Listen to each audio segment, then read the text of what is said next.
નમસ્કાર મિત્રો, દેશ અને દુનિયાના સૌથી મોટા સમાચારમાં આપનું હાર્દિક સ્વાગત છે। તો આજના આ સમાચાર મેળવવા માટે વિડીયોને અંત સુધી જોતા રહો અને આવા જ સમાચાર મેળવવા માટે ગુજરાત ખબર ચેનલને સબસ્ક્રાઇબ કરવાનું ના ભૂલતા। નમસ્કાર મિત્રો, સૌપ્રથમ સમાચારની વાત કરીએ તો બિયારણ કે ખાતરના વેચાણમાં ગેરરીતિ કરતા તત્વો હવે સીધા જેલ ભેગા થશે।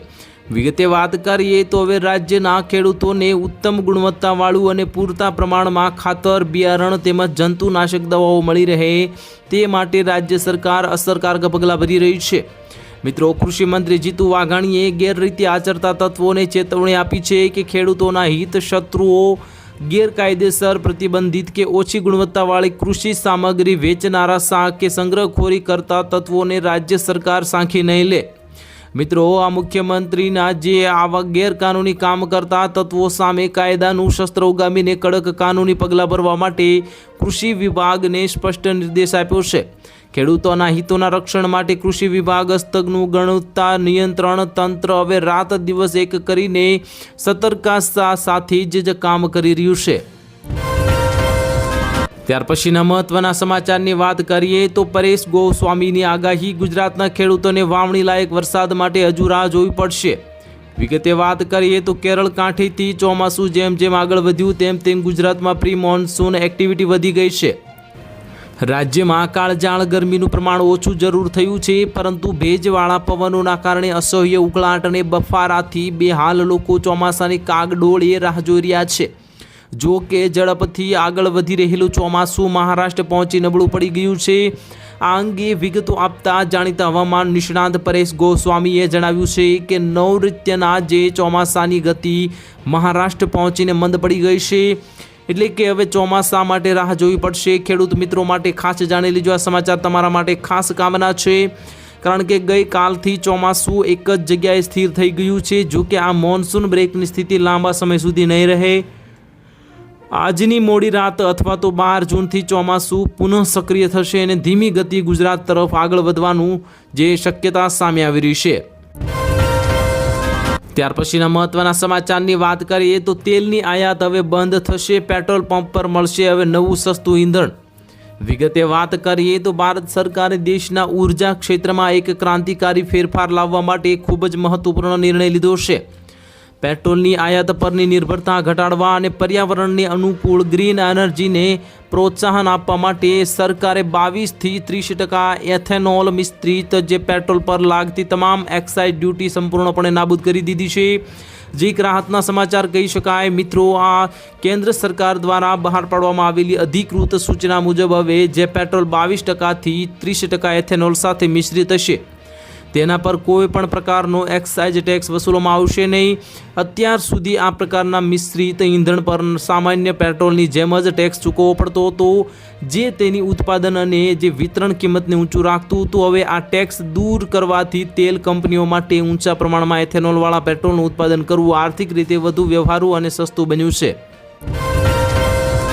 ત્યાર પછીના મહત્વના સમાચારની વાત કરીએ તો 3000ને પાર પહોંચ્યો 19 કિલોનો કોમર્શિયલ સિલિન્ડર ગેસ, હોટલ અને રેસ્ટોરન્ટના સંચાલકોમાં ચિંતાનો માહોલ। વિગતે વાત કરીએ તો મોંઘવારીના ચોતરફા માર વચ્ચે હવે સામાન્ય મધ્યમ વર્ગીય પરિવારોના રસોડાનું બજેટ પહેલેથી જ ખોરવાયેલું છે, ત્યારે હવે પેટ્રોલ અને ડીઝલના ઊંચા ભાવો બાદ હવે ઘરના ચૂલા પર પણ હવે આર્થિક બોજ સ્પષ્ટ વર્તાઈ રહ્યો છે। તાજેતર બાદ ઝીંકાયેલા ભાવ વધારા બાદ ગૃહિણીઓ આશા રાખીને બેઠી હતી કે કદાચ આંતરરાષ્ટ્રીય બજારની હલચલ વચ્ચે કિંમતો થોડી હેઠી બેસશે, પરંતુ હાલ પૂરતી તેલ કંપનીઓ તરફથી કોઈ આવી મોટી રાહત મળી નથી, જે દુઃખદ સમાચાર કહી શકાય। મિત્રો, દેશભરના કરોડો ગ્રાહકો માટે રાંધણ ગેસ એટલે કે એલપીજીના મોરચેથી કોઈ પણ રાહતના સમાચાર નથી। દિવસે ને દિવસે એક દુઃખદ સમાચાર સામે આવી રહ્યા છે। સરકારી તેલ માર્કેટિંગ કંપનીઓએ આજે સવારે જાહેર કરેલા નવા દરોમાં જે રાંધણ ગેસના ભાવમાં કોઈ જ ફેરફાર કર્યો નથી।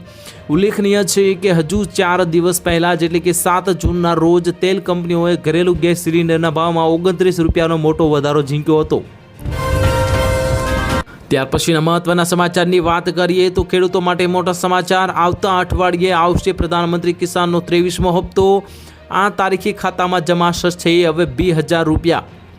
વિગતે વાત કરીએ તો દેશભરના કરોડો ખેડૂતો માટે પ્રધાનમંત્રી કિસાન સન્માન નિધિ યોજના એટલે કે પીએમ કિસાન યોજના અંગે એક મોટી અપડેટ આવી રહી છે। જી હા મિત્રો, તમે સાચું સાંભળ્યું છે, ખેડૂતોને લઈને એક મોટા સમાચાર સામે આવી રહ્યા છે।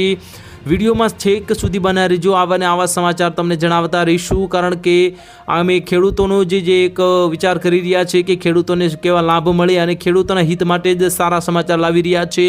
ખેડૂતોને નાણાકીય સહાય પૂરી પાડવા માટે સરકાર દર વર્ષે 2000ના 3 સમાન હપ્તા એટલે કે 6000ની સહાય પૂરી પાડે છે। માર્ચ 2026માં 22મો હપ્તો જારી થયો હતો એટલે કે આપવામાં આવ્યો હતો। ત્યારથી ખેડૂતો 23મા હપ્તાની આતુરતાથી રાહ જોઈ રહ્યા છે। જો કે સરકાર દ્વારા હજુ સુધી કોઈ સત્તાવાર તારીખ જાહેર કરવામાં આવી નથી। પાછલા વર્ષોમાં વલણને ધ્યાનમાં લેતા એટલે કે તેને ધ્યાનમાં રાખીને વાત કરીએ તો આ જૂન મહિનો ખેડૂતો માટે ખૂબ જ ખાસ હોઈ શકે છે। એવી અટકળો ચાલી રહી છે કે સરકાર જૂનના મધ્યમાં અથવા તો આવતા અઠવાડિયા સુધીમાં ખેડૂતોના ખાતામાં 2000 સુધીનો જે હપ્તો જમા કરવાનો મહત્વપૂર્ણ નિર્ણય લઈ શકે છે। ત્યાર પછીના મહત્વના સમાચારની વાત કરીએ તો ગુજરાત સરકારનો ખેડૂતલક્ષી નિર્ણય, મકાઈ, બાજરી અને જુવારની ખરીદીની મર્યાદા વધારવામાં આવી। વિગતે વાત કરીએ તો હવે ગુજરાત સરકારે ખેડૂતો પાસેથી બાજરી, મકાઈ અને જુવારની ખરીદી મર્યાદામાં વધારો કર્યો છે।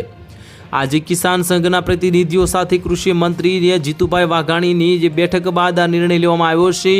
આ નિર્ણય અંતર્ગત બાજરીની મર્યાદા છે તેની અગાઉના 2000 કિલો 100 મણથી વધારીને હવે 3500 કિલો એટલે કે 175 મણ કરવામાં આવી છે, જે ખેડૂતો માટે મોટા સારા સમાચાર કહી શકાય। જેમાં પ્રતિ ખેડૂત 1500 કિલો એટલે કે 75 મણનો વધારો થયો છે। ખેડૂતોની રજૂઆતોને ધ્યાનમાં રાખીને આ ફેરફાર કરવામાં આવ્યો છે। અન્ન અને નાગરિક પુરવઠા વિભાગ હવે આ નવી નિર્ધારિત મર્યાદા મુજબ જ ખેડૂતો પાક ખરીદી કરશે અને આ ખેડૂતો પાસેથી નિર્ણયથી ખેડૂતો પોતાની વધુ ઉપજ ટેકાના ભાવે વેચી શકશે, જેનાથી તેમને સીધો આર્થિક લાભ થશે। ત્યાર પછીના મહત્વના સમાચારની વાત કરીએ તો E20 નહીં પણ તેનાથી વધુ ઇથેનોલવાળા પેટ્રોલ પર એક્સાઇઝ ડ્યુટી ખતમ, કેન્દ્ર સરકારનો મોટો નિર્ણય। વિગતે વાત કરીએ તો પશ્ચિમ એશિયામાં અમેરિકા અને ઈરાન વચ્ચે ભભૂકેલા યુદ્ધના કારણે વૈશ્વિક ઉર્જા કોરિડોર ગણાતી હોર્મુઝ સ્ટ્રેટમાંથી ક્રૂડ ઓઇલ અને ગેસના સપ્લાય ખોરવાઈ ગયા છે। ત્યારે એશિયાથી લઈને યુરોપ સુધી ઈંધણની કટોકટી ઊભી થઈ ગઈ છે।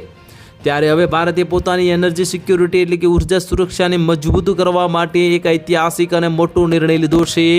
જ્યાં મિત્રો, કેન્દ્ર સરકારે પેટ્રોલમાં ઇથેનોલના મિશ્રણને પ્રોત્સાહન આપવા માટે તેના પર લાગતી સેન્ટ્રલ એક્સાઇઝ ડ્યુટી સંપૂર્ણપણે નાબૂદ એટલે કે શૂન્ય કરી દીધી છે।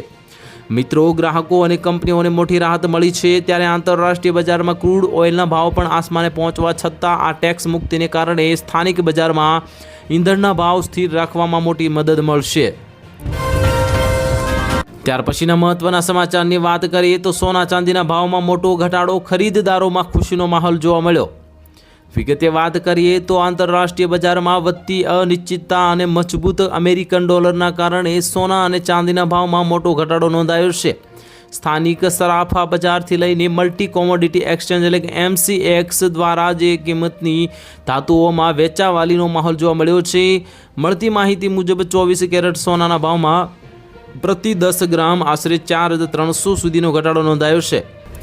મિત્રો, ચાંદીના ભાવમાં પણ ભારે ઘટાડો જોવા મળ્યો છે। MCX પર ચાંદીના દરમાં લગભગ 3.3%નો ઘટાડો નોંધાયો છે, જેના કારણે ભાવ પ્રતિ કિલો રૂપિયા 2.38 લાખની આસપાસ પહોંચી ગયો છે અને દિલ્હી અને મુંબઈ જેવા મોટા બજારોમાં પણ ચાંદીના દરમાં નરમાઈ જોવા મળી છે। ત્યાર પછીના મહત્વના સમાચારની વાત કરીએ તો 78 દિવસ સુધી નહીં વધે પેટ્રોલ ડીઝલના ભાવ, સરકારે લીધો મોટો નિર્ણય। જ્યાં મિત્રો, વિગતે વાત કરીએ તો આગામી 78 દિવસ સુધી પેટ્રોલ અને ડીઝલના ભાવમાં કોઈ પણ વધારો નહીં થાય, સરકારે મોટું એલાન કરી દીધું છે। આ માટે સરકાર ઓઇલ કંપનીઓને 1.23 લાખ કરોડ રૂપિયાની મોટી આર્થિક મદદ કરવા જઈ રહી છે। જો કે બીજી તરફ સરકારે ઉજ્જવલા યોજના હેઠળ મળતા સબસિડીવાળા રાંધણ ગેસ સિલિન્ડરની સંખ્યા ઘટાડીને 4 કરી દીધી છે। આ દુઃખદ સમાચાર કહી શકાય। મિત્રો, વૈશ્વિક સ્તરે ચાલી રહેલા તણાવ વચ્ચે દેશના અર્થતંત્રને સાચવવા અને જનતા પર એકાએક બોજ ન પડે તે માટે સરકાર દ્વારા આ મહત્વપૂર્ણ પગલાં લેવામાં આવ્યા છે। તમને યાદ જ હશે કે ગયા મહિને માત્ર 10 દિવસની અંદર જ પેટ્રોલ અને ડીઝલના ભાવમાં 4 વખત ધીમી ધારે વધારો ઝીંકવામાં આવ્યો હતો।